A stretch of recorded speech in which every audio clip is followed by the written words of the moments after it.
School के प्रथम वर्ष किसी भी बच्चे को स्कूल भेजना हर माँ के लिए एक चुनौती भरा लम्हा होता है। तो उस बच्चे को संभालना और उस माहौल में ढालना एक अध्यापक के लिए उससे भी चुनौती भरा होता है, ताकि बच्चे को लगे कि वह जिस प्यार भरे घर से आया है उससे भी अधिक प्यार वाला घर अब ये है। क्योंकि घर में छोटा बच्चा एक तरह से बोझ होता है, वह अपने इशारे पर सबको नचाए रखता है। यह कहना है ओम पब्लिक स्कूल के प्रिंसिपल डॉक्टर मंजीत खासा का। स्कूल के नए सत्र में अपने बच्चों को पहली बार अगर भेज रहे हो तो डॉक्टर खासा की सलाह सुने। सारिका के साथ उन्होंने अपने विचार साझा करते हुए क्या कहा, देखिए। नमस्कार, सारिका न्यूज पर दर्शकों का स्वागत है। जैसे जैसे 31 मार्च आता है वैसे वैसे पेरेंट्स के दिलों की धड़कन बढ़ जाती है कि जो छोटा बच्चा है ना, नया बच्चा जब 3 से 4 साल का होता है तो उनको लगता है कि वो इसको स्कूल में डाल दें ताकि पीछा छूट जाए। मैंने बहुत बार देखा है कि फर्स्ट टाइम बच्चे को स्कूल में भेजना सबसे मुश्किल काम है, इन दिनों बड़ा चुनौती भरा है। पेरेंट्स एडमिशन दिलवा के छोड़ देते हैं कि भाई छूटा पीछा, खासकर माताएं ये सोचती हैं भाई अब ये स्कूल में जाएगा, मेरा पीछा छूटा है। वो स्कूल में आने के बाद टीचर उसको कैसे हैंडल करें और एडमिशन के लिए बच्चे को कैसे तैयार करें, ये चुनौती भरे प्रश्न ऐसे हैं जिसको हर पेरेंट्स को जानना चाहिए। और इसके लिए हमारे साथ ओम पब्लिक स्कूल के प्रिंसिपल हैं डॉक्टर मंजीत खासा। कई बार कई विषयों पर बड़ी गहनता से मेरी इनसे बात होती, तो मैं कई दिनों से सोच रही थी डॉक्टर साहब के पास टाइम नहीं था, अब भी मैंने जबरदस्ती टाइम लिया डॉक्टर साहब से। डॉक्टर साहब आप बहुत बिजी हैं और इन दिनों एक तरह से ना पेरेंट्स की तो शाम बता रही 31 मार्च और हमारा पीछा छूटे। आप बताओ आपके लिए कैसे चैलेंजिंग रहता है ये?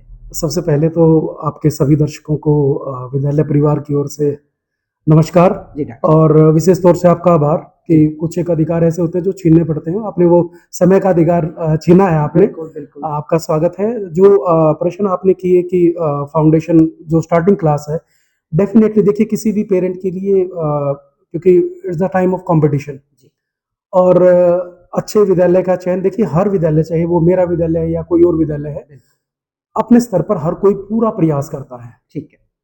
अभिभावक भी फर्स्ट सिलेक्शन की जो जब भी जिस विद्यालय के सिलेक्शन के समय पर वो बहुत सारी कसौटियों पर जो उनके पैरामीटर्स हैं उस पे पूरा जज करके तभी वो विद्यालय तक पहुंचते हैं। तो जो भी पेरेंट जैसे हमारे विद्यालय में जो आया है, जो हमारे सीढ़ी तक जो भी कदम आए हैं पेरेंट्स के, तो एक चीज के लिए तो हमें भी मेंटली रेडी रहना ये पड़ता है कि ये मतलब बाकी स्कूल्स को छोड़ के जो हमारे पास आए हैं तो हमारी जिम्मेदारी ऐसे में और बढ़ जाती है।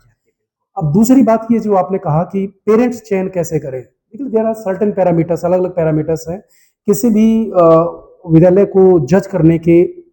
जो सुविधाएं हैं वो केवल एक पैरामीटर ना हो। विद्यालय हमारी प्राचीन कालीन जो विद्यालय शिक्षा पद्धति है, गुरुकुल के समय से लेकर बहुत प्राचीन समय से लेकर एक पेड़ के नीचे जो शिक्षक बैठ के पढ़ाता था, गुरु शिष्य परंपरा, जो बच्चा जमीन में बैठ के पढ़ता था और जो ज्ञान का जो स्वरूप था वो हमेशा ऊपर से नीचे आता है, गुरु से और बच्चे तक।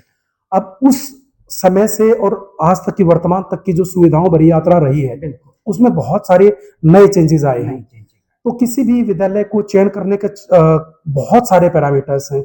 उसके अंदर देखिए बच्चे को पढ़ाना शिक्षक ने है, तो वहाँ की जो टीम है, मतलब टीम ऑफ टीचर्स, उनका अनुभव कितना है, कितना लंबे समय, सबसे बड़ा अनुभव, सबसे बड़ा शिक्षक है। बिल्कुल। तो आपको आपके बच्चे को जो पढ़ाने वाली जो फैकल्टी है उसका अनुभव कितना है, क्या वो आपके बच्चे की प्रॉब्लम्स को मतलब ठीक से हर बच्चे के साथ कोई ना कोई, स्टार्टिंग में जब बच्चा तो बिल्कुल कोरा कागज है, उसके ऊपर लिखने के लिए अनुभव की आवश्यकता है। मैं डॉक्टर साहब बीच में एक बात कहूंगी, ये तो हो गए पैरामीटर वाले, स्कूल का अपनी अपनी सब वाली बात है, क्वालिटी है, एक स्टैंडर्ड है। मैं जो बात पूछना चाह रही थी कि फर्स्ट टाइम बच्चे को भेजना कि भाई अब इसको कैसे मेंटली तौर पे तैयार करूं। मैं देखती हूँ ना कई बार बच्चों के एक पैर पकड़ रहा, कोई हाथ पकड़ के ठूस देते बस में जा, मतलब वो पेरेंट्स के लिए इतना चैलेंजिंग है कि फर्स्ट टाइम बच्चे को भेजने के लिए किस तरह का, मुझे थोड़े से शब्दों में बता। देखिए इमोशनल जो अटैचमेंट है ना, बच्चे के लिए तो बहुत बड़ा चेंज है वो। 3 साल तक बच्चा, 2.5-3 साल तक बच्चा बिल्कुल घर पे रहा है, और आज के टाइम के जो बच्चे हैं they are the leader of the house. घर का सबसे वरिष्ठ सदस्य, घर का सबसे कनिष्ठ सदस्य है, घर का सबसे वरिष्ठ सदस्य है। पूरी फैमिली उसके फिंगर्स पे चलती है, उसके इशारों पे पूरा परिवार चलता है। अब वो जो बच्चा, जब उसको आपने मतलब 2.5 साल तक वहां निकलने के बाद, 3 साल तक घर पे रहने के बाद पहली बार जब आप उसको बस में बिठाओगे तो उसके इमोशंस देखिए ना, कितना बड़ा चेंज बच्चे के अंदर है। तो उसको वो एटमॉस्फेयर प्रोवाइड कराना कि विद इन 3-4 डेज बच्चा ये जिद करे कि मुझे अब स्कूल जाना है। बच्चा, अगर बच्चे के साथ कोई आपको बाहर जाना है या बच्चे को कोई प्रॉब्लम है, छोटी सी भी मेंटल मतलब हेल्थ इशू है या कोई भी है, तो उसके बावजूद भी बच्चा ये जिद करे कि मुझे स्कूल जाना है।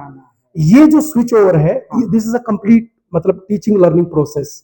इसमें से हमें भी मतलब उस उन पैरामीटर्स पे खरा उतरना पड़ता है, पेरेंट्स को भी समझाना पड़ता है कि आपको भी स्टार्टिंग में थोड़ा सा बच्चे को सपोर्ट भी देनी है, बच्चे के साथ शेयरिंग भी बढ़ानी है। तो बच्चे के लिए निश्चित तौर पर फर्स्ट टाइम जब विद्यालय में बच्चा आता है तो हमारे लिए चुनौती नहीं है, वी ऑलवेज वेलकम देम। उनकी उनकी जो पहली मुस्कुराहट है, पहली जो उनकी चीख है पहली बार स्कूल में आने के बाद, कई बार फाउंडेशन क्लासेस में, लेकिन वो क्या है कि बच्चा, छोटा बच्चा बहुत जल्दी सीखता है। जब वो आकर ये देखता है, this is not about foundation 1 only, foundation 2 और 3।